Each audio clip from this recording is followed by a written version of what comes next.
Hello dear students. तो आज हम लोग cell the unit of life वाले चैप्टर को NCERT line by line study करने वाले हैं। तो चलिए देखते हैं। जो सबसे पहला क्वेश्चन हमारा क्या है, what is the cell. What is the cell. तो जो सेल होता है क्या होता है, बेसिक यूनिट ऑफ लाइफ। सभी लिविंग ऑर्गेनिज्म के बेसिक यूनिट ऑफ लाइफ होता है ये।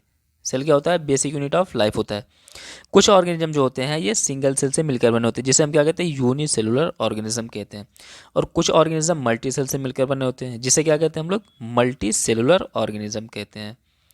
जो एक सिंगल सेल ऑर्गेनिज्म होता है वो कौन कौन से फंक्शन को परफॉर्म कर सकता है, उसके अंदर क्या क्या चीज़ें होती हैं। तो चलिए देखते हैं। Unicellular cellular organism are capable of कौन कौन सी चीज़। पहला, इंडिपेंडेंट एग्जिस्टेंस। जो सिंगल सेल ऑर्गेनिज्म होता है उसका भी क्या होता है, इंडिपेंडेंट एग्जिस्टेंस होता है। दूसरा क्या, perform the essential function of life. Life की सभी इसेंशियल फंक्शन को वो परफॉर्म कर सकता है। Anything less than complete structure of cell does not ensure independent living. Hence the cell is the hence cell is the fundamental structural and functional unit of living organism. Cell क्या होता है, fundamental structural and functional unit of living organism होता है। Structural unit मतलब जो हमारी body होता है, अगर ह्यूमन बॉडी को देखा जाए तो ये लगभग मोर देन 200 सेल से मिलकर बनी होती है। तो इसे हम क्या कह सकते हैं, स्ट्रक्चरल यूनिट कह सकते हैं।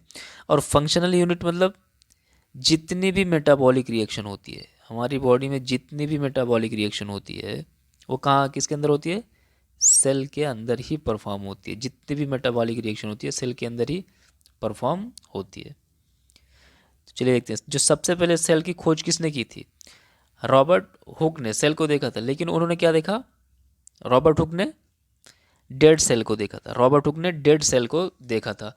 सबसे पहले लाइव सेल को किसने देखा था, लिविंग सेल को सबसे पहले लीवन हॉक ने, एंटोन वन लीवन हॉक ने फर्स्ट सा लाइव सेल यानी लिविंग सेल को सबसे पहले लीवन हॉक ने देखा। उसके बाद रॉबर्ट ब्राउन ने किसकी खोज की थी, न्यूक्लियस की खोज रॉबर्ट ब्राउन ने किया था। फिर आगे चल के जैसे माइक्रोस्कोप का इन्वेंशन होता गया उसी तरीके से सेल के स्ट्रक्चर में डिटेल स्ट्रक्चर पता किया गया, सेल के स्ट्रक्चर को डिटेल जानकारी मिलती गई। उसके बाद आता है हमारा क्या, सेल थ्योरी। हमारा आता